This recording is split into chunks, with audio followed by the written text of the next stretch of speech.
Hola tutor y compañero, mi nombre es Rafael Quintana del grupo 1144, estudiante de agronomía. En esta oportunidad, gracias al curso de microbiología del suelo, le voy a compartir la tarea número 2, que dice identificar la diversidad microbiana del suelo y su relación con las plantas.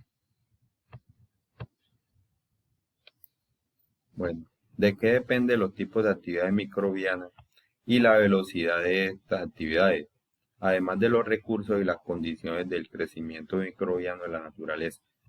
Bueno, este tipo de actividad microbiana depende de los alimentos disponibles y de las condiciones de temperatura, de pH y presencia o ausencia de oxígeno.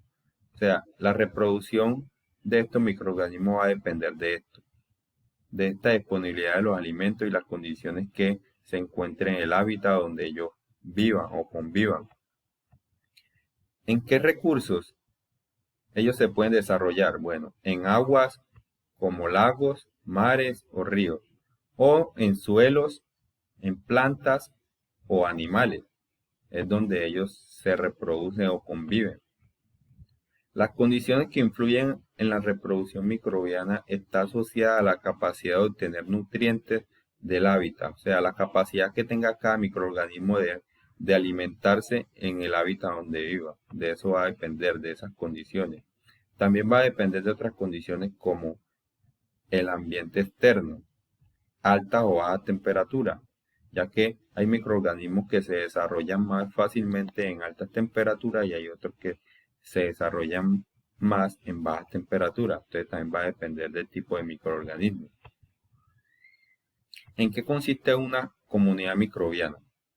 Simplemente consiste en la interacción poblacional de las células de varias especies desarrollando en diversas actividades microbianas al interior de una comunidad. Como se ve aquí en esta imagen, estos son diversas células de varias especies que están desarrollando actividades microbianas, o sea que se están reproduciendo y se están alimentando. Listo. ¿Por qué se da la competencia entre microorganismos en el suelo y por qué favorece? Bueno, inicialmente se da la competencia de estos microorganismos del suelo, ya sabemos, porque el suelo es un hábitat ideal, ya que en el suelo hay inmensa cantidad de nutrientes y alimentos, sustancias ideales para que el microorganismo se desarrolle. Se dice que en los primeros 20 centímetros de profundidad es donde se ve la mayor cantidad y actividad de microorganismos, ya que ahí donde se ve, donde están los mayores alimentos, donde hay desechos de la misma planta, desechos de animales, fósiles. Entonces todo esto favorece para que el microorganismo se reproduzca más fácilmente. Bueno, los microorganismos conforman la parte viva y son los encargados de transformar y desarrollar el suelo. Conforman la parte viva porque hacen parte del suelo y se encargan a través de microorganismos como las bacterias, los hongos y las algas, ya que estos son poblaciones microbianas que liberan nutrientes y que ayudan a que las plantas lo asimilen.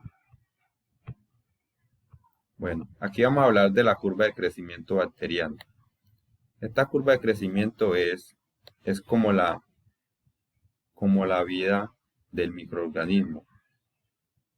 Entonces se dice que en esta fase de latencia es donde el microorganismo comienza su crecimiento. En esta fase de los microorganismos empiezan su crecimiento y su actividad metabólica. O sea que ellos aquí empiezan a aumentar de peso, de tamaño, de volumen, pero individualmente en esta fase. De aquí seguimos a la fase exponencial. En esta fase exponencial es donde el microorganismo ya empieza a crecer para lograr su máximo crecimiento y para reproducirse. O sea que en esta fase crecen a su tamaño óptimo y se reproducen. O sea que aquí en esta fase es donde ellos se reproducen. En esta fase estacionaria es donde ellos detienen su crecimiento. Aquí dejan de crecer y dejan de reproducirse en esta fase estacionaria, ya sea por falta de nutrientes, por alguna acumulación de toxina o por la reducción de los espacios, pero ya aquí dejan de crecer. Después sigue la fase muerte, como su nombre lo dice, es donde ya el microorganismo empieza su descenso, ya donde por las mismas condiciones que dije ahora, como por falta de alimento o por cambios de temperatura, empiezan a morirse, empieza su decreción. Aquí empiezan a morirse. Empiezan cada día a ser menos, menos, menos, hasta que se mueren todos. Aquí en esta parte vamos a hablar de los beneficios de los microorganismos en las plantas. Decimos que tenemos estos 4 beneficios. Primero, modifican la parte física del medio ambiente. Segundo, ayudan a la segregación de fitohormonas. Tercero, ayudan a la modificación de la expresión genética de las plantas. Y cuarto, ayudan a la adquisición de nutrientes de las mismas plantas. Entonces, en esta primera parte, donde modifica la parte física, es donde tenemos la parte física es el agua, el oxígeno, el suelo, temperatura. Esos son los entornos donde ellos interactúan.